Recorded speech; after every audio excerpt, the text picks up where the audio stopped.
জিন্দাবাদ জিন্দাবাদ জিন্দাবাদ মাধবকুমাৰ নাৰ্জাৰি জিন্দাবাদ জিন্দাবাদ জিন্দাবাদ প্ৰমোদ বড় জিন্দাবাদ জিন্দাবাদ জিন্দাবাদ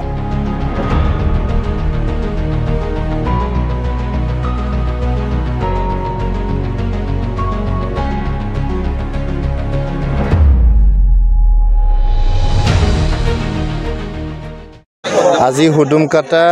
নাম্বাৰ 1 গাঁৱত আমাৰ বেছিভাগ মাইনৰিটি কমিউনিটিৰ পৰা বিপিএফ দলৰ পৰা আৰু বেলেগ বেলেগ দলৰ পৰা আমাৰ ইপিপিএল দলত যোগদান কৰিছে মানে 100 জনতকৈ বেছি ইয়াতে আমাৰ ইপিপিএল দলৰ নীতি আদৰ্শ ভাল পায় প্ৰমোদ বড়ো ছাৰৰ কাম কাজটো ভাল পায় যেহেতু আমাৰ বিটিআৰত কোনো পৰ্যায়ে ইয়াতে বুলডোজাৰ নচলে ইয়াতে উচ্ছেদ নহয় ইয়াতে বহুত মানে মিছা মাতিবলৈ আহিব পাৰে নেগেটিভ কেম্পেইন এটা কৰিব পাৰে যোৱাবাৰ 2020 চনৰ ইলেকশ্যনৰ আগত কিছুমান ভণ্ড নেতাবিলাকে কৈছিল যে বিটিআৰ চুক্তিৰ 7.2 দফা মতে মাইনৰিটি সকলক উচ্ছেদ কৰিব এতিয়া 5 বছৰ ইপিপিএলৰ চৰকাৰ হ'ল বিটিআৰত কিন্তু এটা পৰিয়ালো ইয়াতে উচ্ছেদ হোৱা নাই তেখেতসকলে কৈছিল যে আজান বন্ধ হ'ব আজানটো বন্ধ কতো হোৱা নাই ইয়াতে কৈছিল যে গোস্ত খোৱা বন্ধ কৰিব গোস্ত খোৱাটো বন্ধ হোৱা নাই তো গতিকে আমাৰ 7.2ৰ কথা মিছা মাতি পেলাই ৰাইজৰ ভোট ল'লে কিন্তু একোটো কাম কৰি দিব নোৱাৰিলে চৰাইবিল সমষ্টিত এতিয়াও বিপিএফৰ এমচিএলএ আছে এই এমচিএলএ একো কাম কৰিব পৰা নাই যোৱা 10টা বছৰ ধৰি তেখেতে এমচিএলএ হয় বৰংচ ইয়াতে 4বাৰ বিপিএফে জিকিলে চৰাইবিল সমষ্টিত কিন্তু চৰাইবিল সমষ্টিৰ উন্নয়নৰ বহুত বেয়া অৱস্থা এতিয়া দলং নাই ৰাস্তা নাই য'তে যাওঁ চেনগ্ৰেভেল বিচাৰে দলং বিচাৰে তো 20 বছৰত বিপিএফে কি কৰিলে যদি ৰাস্তাও নাই যদি চেনগ্ৰেভেলো নাই দলঙো নাই কালভাৰো নাই ইয়াতে মাটি পাট্টা বিচাৰি আছে মাটি পাট্টা কিয় নিদিলে বিপিএফে কিমান 17 বছৰ বিপিএফৰ চৰকাৰ থাকিলে মাটি পাট্টা কিয় নিদিলে আমি ইউপিপিএল চৰকাৰ যোৱা 4.5টা বছৰত প্ৰায় 3.5 লাখতকৈ অধিক পৰিয়ালক আমি মাটি পাট্টা প্ৰদান কৰিলোঁ তেখেতসকলে 17 বছৰত 17,000 পৰিয়ালকো মাটি পাট্টা দিব পৰা নাই গতিকে ৰাইজে বুজি পাইছে ইয়াতে UPPL model of politics UPPL মডেলটো হ'ল শান্তিৰ মডেল উন্নয়নৰ মডেল ন্যায়ৰ মডেল সকলো জাতি জনগোষ্ঠীৰ মাজত মিলাপ্ৰীতিৰ এটা মডেল গতিকে ইউপিপিএল মডেল অফ পলিটিক্সটো একচেপ্ট কৰিছে গ্ৰহণ কৰি লৈছে আৰু আকৌ এবাৰ প্ৰমোদ বড়োক 2025ৰ পৰা 2030 চনলৈকে বিটিআৰৰ চিএম বনাবলৈ সাজু হৈছে প্ৰাক্তন এমচিএলএ মমিনুৰ ইছলাম আছে এই কৈছিল যে বিটিচি নিৰ্বাচনৰ পিছত উচ্ছেদ হোৱাটো একদম নিশ্চিত এইটো মমিনুৰ ইছলামে কেনেকৈ গম পালে এই গণনা হয় নেকি আগতো কৈছিল মমিনুৰ ইছলামে 2020 চনত যে ইপিপিএল চৰকাৰ হ'লে উচ্ছেদটো নিশ্চিত বুলি তো আগৰ 2020 চনৰ আগত যে কৈছিল যে উচ্ছেদটো হ'বই নিশ্চিতভাৱে ইপিপিএল চৰকাৰ হ'লে এতিয়া ইপিপিএল চৰকাৰ 5 বছৰ হ'ল তো এটাওতো উচ্ছেদ হোৱা নাই তো মমিনুৰৰ নিচিনা মিছলীয়া মানুহক মই ইয়াতে ৰেছপন্ড দিব নিবিচাৰোঁ আৰু আজি তেখেতৰ নেতৃত্ব একো নাই গতিকে তেখেতক ৰেছপন্ড দি পেলাই কি লাভ হ'ব আমাৰ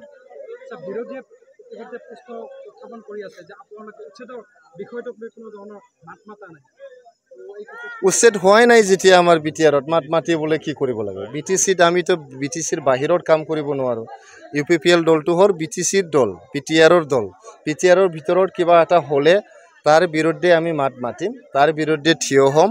ৰাইজক ন্যায় দিম ইয়াতে যেহেতু আমি বুলডোজাৰটোৱে বেন কৰি দিছোঁ ইয়াতে উচ্ছেদ কৰাৰ কোনো প্ৰশ্নই নুঠে এতিয়া বিটিআৰৰ বাহিৰত যি হৈ আছে এইটো বিটিআৰৰ বাহিৰৰ মানুহে চম্ভালিব লাগিব তাৰ নেতৃবৃন্দই চম্ভালিব লাগিব তাত যোনে যোনে মানুহ আছে তাতে যাব লাগিব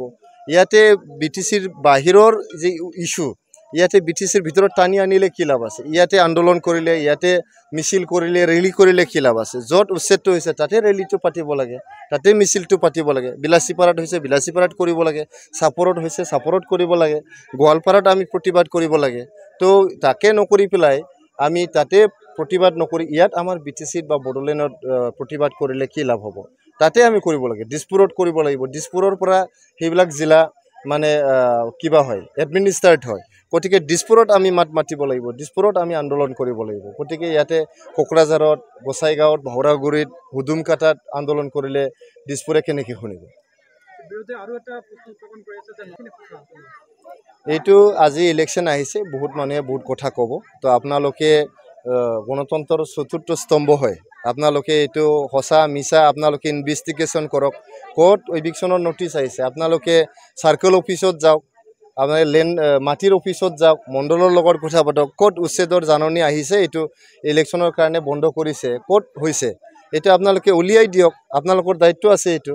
যদি বিৰোধীৰ কথা কৈ পেলাই আপোনালোকে প্ৰশ্নবিলাক সোধে কেনেকৈ হ'ব? আপোনালোকে নিজেই যদি বিৰোধী হৈ যায় এইটোতো ঠিক নহয়। আপোনালোকে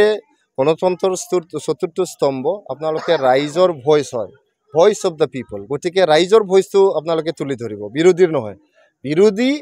বা আমি ৰুলিং পাৰ্টি আমি মোকাবিলা কৰি ল'ম, আপোনালোকে ৰাইজৰ আৱাজটো উঠাওক। আমি ৰাইজক প্ৰতিশ্ৰুতি দিছোঁ, যেনেকৈ আমি 2020 চনৰ পৰা 2025 চনলৈকে এটা পৰিয়ালৰ উচ্ছেদ হ'ব দিয়া নাই, কোনো জাতি জনগোষ্ঠীক আমি তেনেকুৱা বেয়া কাম কৰা নাই। তেখেতসকলক শান্তিত ৰাখিছোঁ, তেখেতসকলৰ উন্নয়নৰ চোৱা চিতা কৰিছোঁ। প্ৰত্যেকটো জাতি জনগোষ্ঠীৰ ভাষা, সংস্কৃতি, পৰিচয় সকলোৰে আমি ইয়াতে উন্নয়ন কৰাৰ কাৰণে কাম কৰিছোঁ। গতিকে